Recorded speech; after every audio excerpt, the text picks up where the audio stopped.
I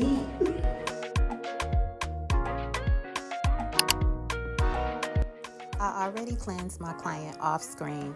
I was so excited because she's one of my favorite clients and I hadn't seen her in like a year since she moved away.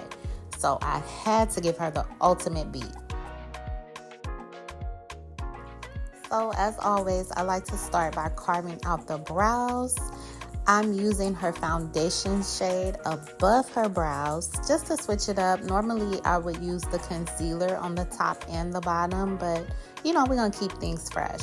So then I'm going to come on the bottom with the concealer, and I like to use a shade that's 3 to 4 shades lighter than the rest of the skin to really give that pop and dimension.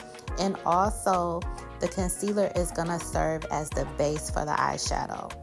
So I'm just patting it onto the skin and pressing it in there, and then I'm going to blend the edges. You really want to take your time when you're applying it right under the eyebrows because you're carving out the shape and you want that to be neat.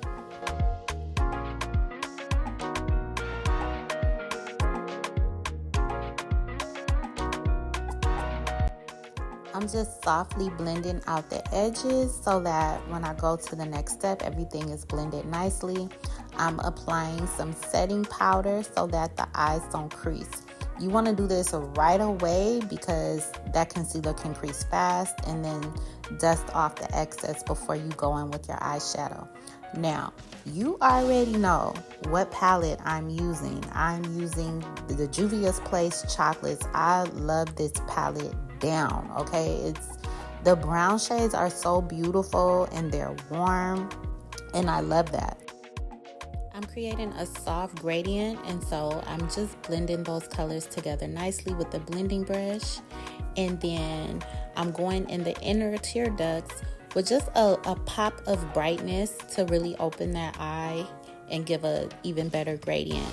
And then I went on top of it with like a more creamy shade. Because my client is wearing eyelash extensions, I'm using black eyeshadow as her liner so as not to disturb the extensions.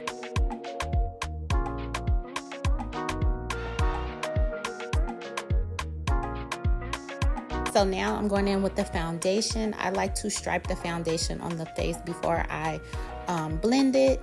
And then I leave the spots where I'm going to put the concealer uncovered because I don't want to have unnecessary layers.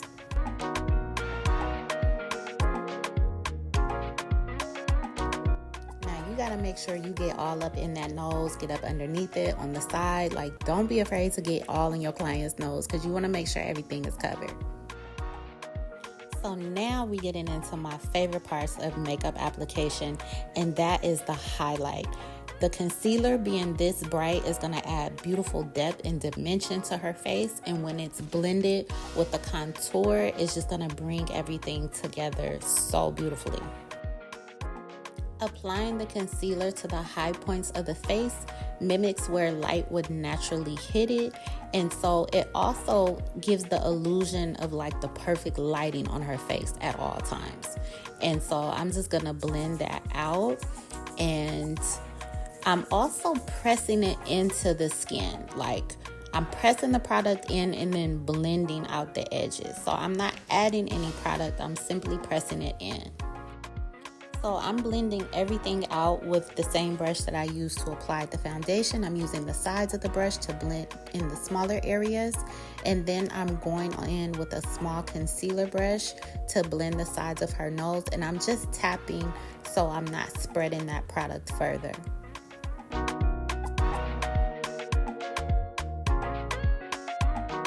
Before I go in with the powder, her under eye started to crease just a little bit, just that fast. And so you want to make sure you blend that out before you apply powder on top of it. Otherwise, those creases are going to set like that, and we don't want that.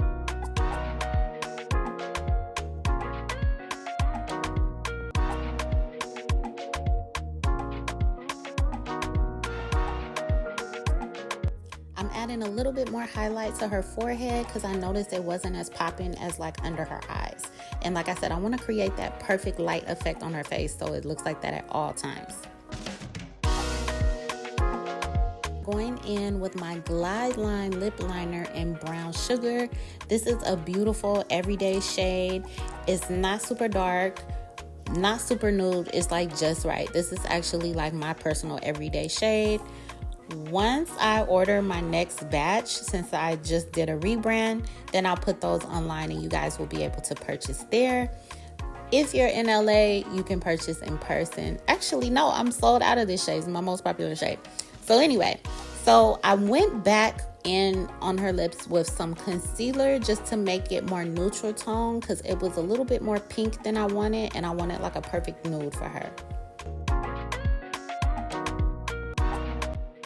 This is my trick that I do like every time. You gotta go around the lips with the foundation. It is going to make the lips look perfect, and it's gonna make the shade stand out even more. You can see just from me doing the one side how much better it looked than the other. Like, it just makes it nice and crisp. So I am a makeup instructor as well. If you are in the LA area and you are interested in learning how to do your own makeup, or you're an aspiring makeup artist, come see me. Come get a class, one-on-one, hands-on. You get a kit, you get all the good stuff, and learn from an OG in the game, because I've been doing makeup almost 20 years. Also, if you want to come see me for a beat, book, you got a birthday coming up, a special occasion, or you just want to look good, come see me, girl, okay? At this point, I'm just blending the contour along the sides of her nose and then around the perimeter. So I'm just going to let you guys get into that for a minute.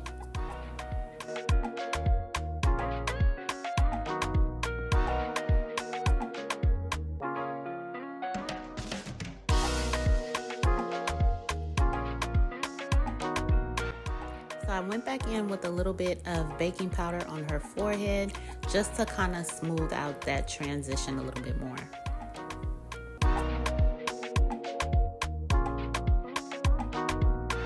I'm going in with my favorite pressed powder, and that is the Hourglass Ambient Lighting Palette. This gives a beautiful soft finish without it being flat and matte, but not too sparkly. It's just perfect.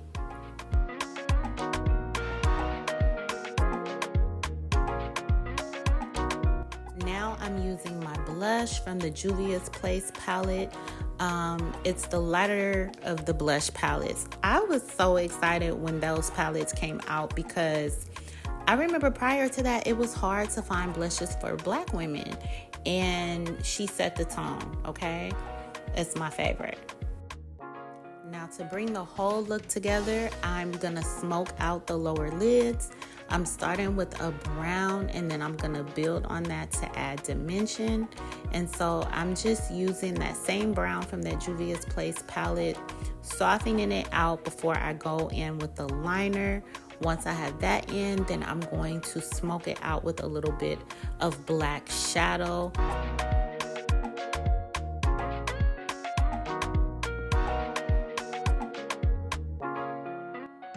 Giving her one final blend under the eye to marry all those colors together and give a soft gradient. And then I'm adding a little bit more pop of color in her tear duct to connect the lower and the upper, just to give her eyes like a beautiful pop.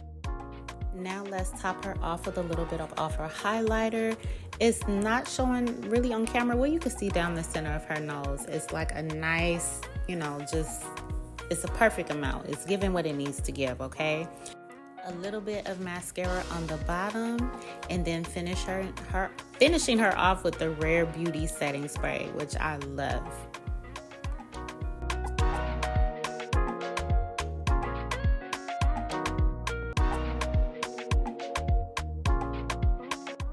I hope you enjoyed my video. Let me know in the comments if this is the look that you would rock. And if you did enjoy the video, give me a like, give me a comment, share, and subscribe, okay? Do all the things. And I'll see you on the next one.